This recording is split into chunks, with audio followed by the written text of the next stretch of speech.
Hello, and welcome everybody to another episode of r/ProRevenge. My name's Ryan, the official host here at Reddit Voice, and I look forward to bringing you guys another video. Before I do though, I'd just really appreciate it if you could hit that like button and that subscribe button and notification bell to stay up to date on all the latest videos. Refuse to pay $60 to fix my roof? Okay, I'll close your building site down and cost you hundreds of thousands of dollars. Names, places, and time frames have been changed as per rules.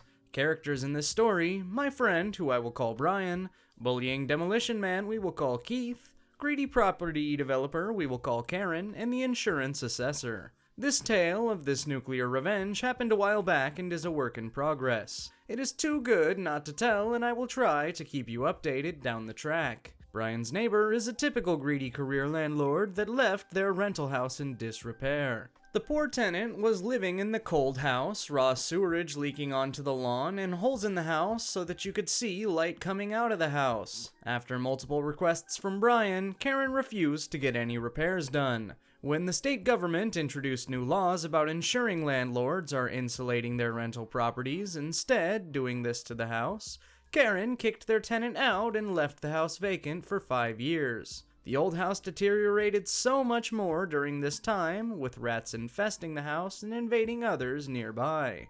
Brian and his wife, with their limited funds, were able to get sufficient lending from the bank and offered to buy the house and do it up themselves to improve the neighborhood or rent it out, as there is a massive shortage of rental properties in our local county. Greedy Karen did not want to sell, nor did she want to spend a cent on the house to remedy the rodent problem. She also did not care about the effect the house was having on the aesthetics of the street. It's important to know that Karen and her wealthy family have over 100 rental properties, and due to lax tax laws in this region, they do not pay a cent and can get tax write-offs when their properties deteriorate, then can claim on this as a loss. Long story short, some of them appear to be leeches on our society and are one of the reasons property prices are so high and rent prices are skyrocketing in our area. Her husband is also the chairman of the state's Landlord Association, an association that he often fronts the media for, defending landlords and putting a good media spin on them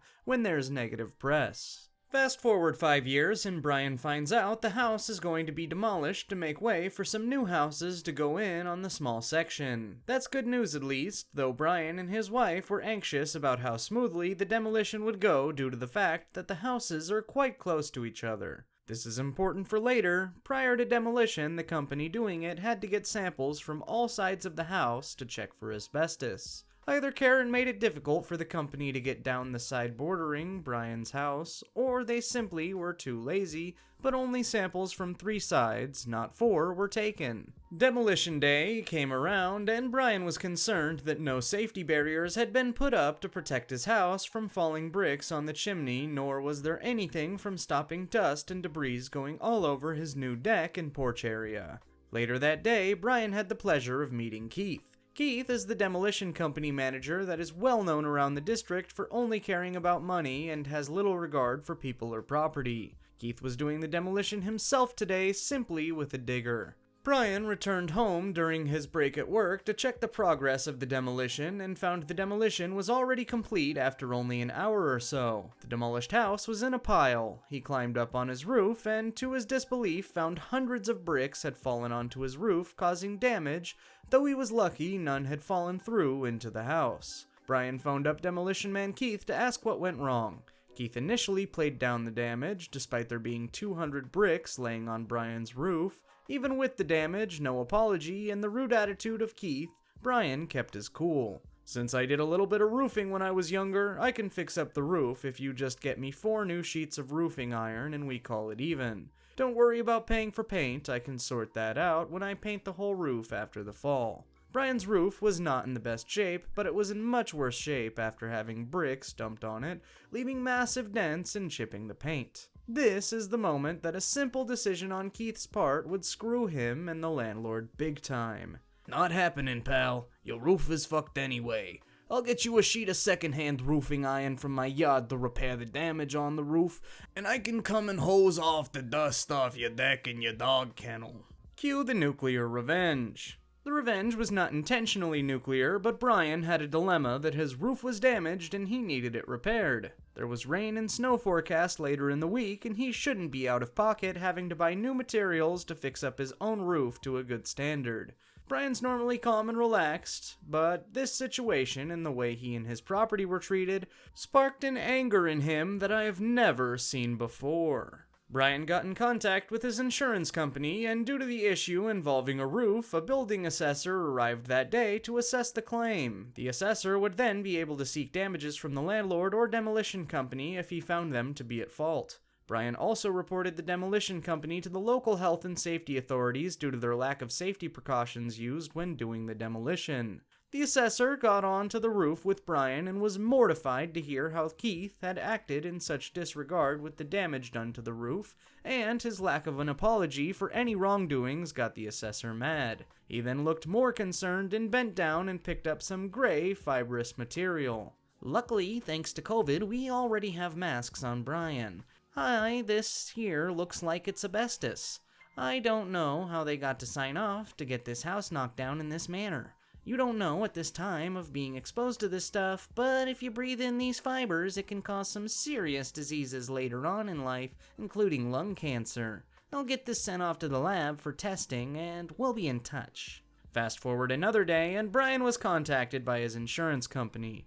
It turns out the side of the house that wasn't tested was clad in asbestos. Not just any bad asbestos, the worst possible type you can get. Super asbestos. Insurance will be seeking damages to replace Brian's whole roof, not just the damaged part. The cost of replacement is likely to be around $20,000 USD. This is the cheap part. The demolition site has been shut down by local authorities, and there needs to be a massive decontamination of the area. This involves having to remove at least half a meter of topsoil on surrounding properties, test the soil, and remove more if there's asbestos still found. Areas with deck need to potentially have these removed so soil can be evacuated out underneath. The cost for this cleanup will likely be in the hundreds of thousands of dollars, but who will pay for this is unknown at this stage. Whether it is Keith or Karen's insurance or them personally, time will tell. In regards to Brian, his family, and their dog potentially being exposed to the asbestos, that is another battle for them to fight, and I will keep you updated. Brief update 1. I've just been on the phone with Brian for half an hour. His workplace was very sympathetic and paid for him to have 2 days off trying to sort things out. This is in complete contrast to Karen and Keith, who are yet to apologize and have made life difficult for Brian and his family. Due to the neighboring property being closed off for entry due to the health and safety investigation going on, it means Brian cannot even get scaffolding on his roof yet to fix the roof. Brian is worried now that the landlord is going to try and make his life hell. She is also a lawyer, apparently. Karen was the person that offered the old roofing iron, apparently, not Keith. She spoke to her husband, who said that because the bricks dented the roof, it means it must have been rusty and old, so it didn't need new iron put on. Keith did, however, go nuts at Brian for getting insurance involved, and also the health and safety investigation unit, who are currently doing the investigation. In regards to Brian and family still living in the house, according to the investigator, the risk is negligible and the problems will arise when the debris are removed from the section. This will require a large tent, etc. However, the wind has been strong the last few days, and I feel risk is still high living next to the door uncovered, broken, asbestos cladding that is not being kept damp. Brian asked the investigation office person by phone about what to do about his dog and if they needed a vet checkup, etc. They were 1m away from the fence, which is about a foot from the asbestos, when it was broken up. They responded saying, "Do you think your dog will live more than 20 years? If not, I probably wouldn't worry." Brian is also thinking the landlord is probably scheming the revenge of her own. Brian paid for a new fence himself a few years back to border Karen's rental, as when he moved in, the old fence was half falling down and she refused to pay half despite this being law. He reckons that because the fence is approximately 10 centimeters too high, she will ask him to cut the height down at his own cost, so it is in perfect position for her new houses that are to be built. Brian's plan is that he will pull the nice expensive fence down entirely and put 600mm high chicken wire mesh up, as that is all that's required by law and there's nothing she can do about it legally as he paid for and built the fence. I will continue to keep you all updated. Also, as I know the local newspaper editor, I have offered to go with Brian to discuss this story with them once the investigation's completed if Karen tries to make life difficult, and also expose Keith for his dirty practices. Keith's company has just been awarded a multi-million-dollar contract for demolition of an old car factory, and this would raise some eyebrows. Beat a Craigslist scammer at his own game. So I was hunting for a rental house for the Valentine's Day weekend and wasn't finding much. So I popped into the local Craigslist page and found a place at a decent but very believable price. No contact info or website, so I emailed through the Craigslist relay. Everything sounds legit up until he asks me to pay using Zelle or bank transfer. Immediately knew it was a scam, but I played along acting confused because I'd never used Zelle. He sends me the Zelle info to send the payment. At this point, I reverse image search the cabin and find the actual property owner info and call them. He confirmed that he has had this scam happen before, and angry people show up expecting a rental that is already legitimately reserved and demanding a refund. I give him the links and info on the fake's Craigslist posting so he can report it. So now I have confirmed that this is 100% a scam, so I decide to have a go at this guy and see how far I can get. After a few more confused-sounding emails regarding how to get the money over to him on Zelle, I send him the request, but instead of paying him, I sent it as a request for payment. I send a few more messages saying it's not going through, and then I get a notification saying a payment has been received. Sure enough, he approved my payment request and sent me the money he was trying to get me to send him. So I had over $400 sitting in my Zelle account from a guy in Nigeria who was trying to scam me out of my romantic weekend. Entitled kids lose their entire Discord server. I've always wanted to post on this subreddit, but I didn't know if it applied to or not to ProRevenge or Entitled Kids. But here is the story. So if anyone's not familiar with Roblox or hasn't played it for a while, there was a new popular game that released a few months ago called Shinobi Life 2, a Naruto-based game that has required heavy grinding and required tons of your time to even have your kit be viable. This is somewhat important. Ice, my friend, was dedicated to the game since the last 2 weeks and spent almost every single free time optimizing his kit whenever he could, while I played only here. So he met 2 other people who, how he described it, was at most 12 years old and kept berating Ice, and were clearly spoiled rotten and demanded that Ice helps the entitled kids to get the items that literally had around a 1 in 40 chance to acquire every chance they get with no help or pay. So Ice and I decided to plan revenge.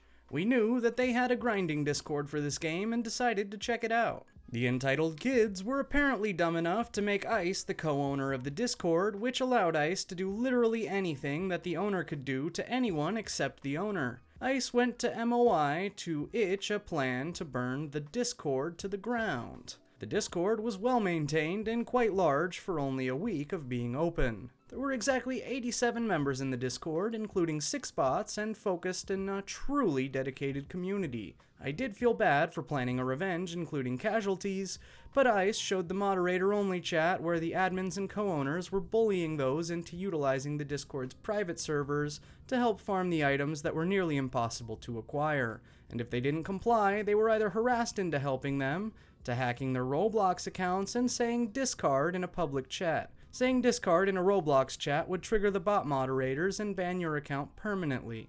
Roblox does this either to prevent spreading a bad reputation of Roblox if there was a reason that the person would want to quit Roblox, along with other banned keywords. Ice invited me to see the Discord and set up a role that was hidden from view and allowed the same administrator powers as the co-owners, and got ready. It's time to poach some mother effers. Ice targeted the members in the Discord and the channels while I dealt with the Discord itself. Ice permabanned everyone one by one and deleted admin powers, along with deleting the channels, also one by one. I quickly removed the bots to prevent a possible lockdown, took all of the Discord's codes to the private server, and removed the Discord from the community page so no one could rejoin unless they got an invite from the Discord owner after being unbanned from that owner, and no one could join through codes as Ice went ahead and invalidated all of them from then on in a 10-minute expire. Sadly, we couldn't change the audit logs, so to counteract getting hacked, we downloaded and used Opera GX web browser since Opera GX had free use of VPNs if you used incognito. Our incognito windows went black, but they turned off the VPN, which killed the link between the entitled kids and ICE and my computers, and couldn't reconnect after we turned off internet to prevent exposing our real IP addresses. So the VPNs redirected the entitled kids to IP addresses towards countries. We never touched the Discord account since then in the incident, and since we had no foolproof plan of getting them back, we can't do the exact same trick twice. They're stupid, but not that stupid. But they got what they deserved. If I can find a way to get them back, I'll update on the fallout. And with that, my friends, we've reached the end of today's ProRevenge. If you liked it, you know what to do. Leave a like on the video and check out our other stuff so you could stay up to date with all the latest. As always, my name's Ryan, the official host here at Reddit Voice, and I look forward to seeing you guys in the next video.